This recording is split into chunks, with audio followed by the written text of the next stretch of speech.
राज्यातील उद्योगधंद्यांबाबत आज लोकसभेत एक धक्कादायक माहिती देण्यात आली आहे। महाराष्ट्रात 5 वर्षात 36,211 कंपन्या बुडाल्याची माहिती लोकसभेत देण्यात आली आहे। ठाकरेंच्या शिवसेनेचे खासदार राजाभाऊ वासेंनी या संदर्भात प्रश्न उपस्थित केला होता।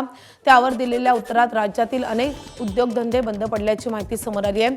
मुंबईत सर्वाधिक 12,000 तर पुण्यात 6,000 कंपन्या बंद झाल्याची माहिती आहे। ठाणे जिल्ह्यातही गेल्या 5 वर्षात 4,704 उद्योगांना टाळं लागलं आहे।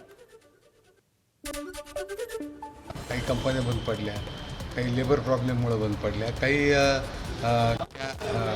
आधार झाल्यामुळे बंद पडलेले आहेत। असे वेगवेगळे कारणं आहेत। परंतु धक्कादायक गोष्ट अशी आहे की मी त्याच्यात एक प्रश्न विचारला होता की किती कामगारांच्या उपजीविकेवर याचा परिणाम झालेला आहे। आणि धक्कादायक, मी ते धक्कादायक शब्द वापरतोय की कोणत्याही डिपार्टमेंटला ती माहिती नाही की किती कामगारांच्या उपजीविकेवर हा याचा परिणाम झालेला आहे।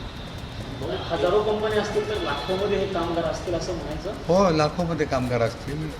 36,000 कंपन्या 5 वर्षात बंद पडल्या आणि किती कामगारांच्या उपजीविकेवर प्रश्न निर्माण झाला आहे तर त्याची आकडेवारी कुणाकडेही नाही। एबीपी माझा, उघडा डोळे बघा नीट।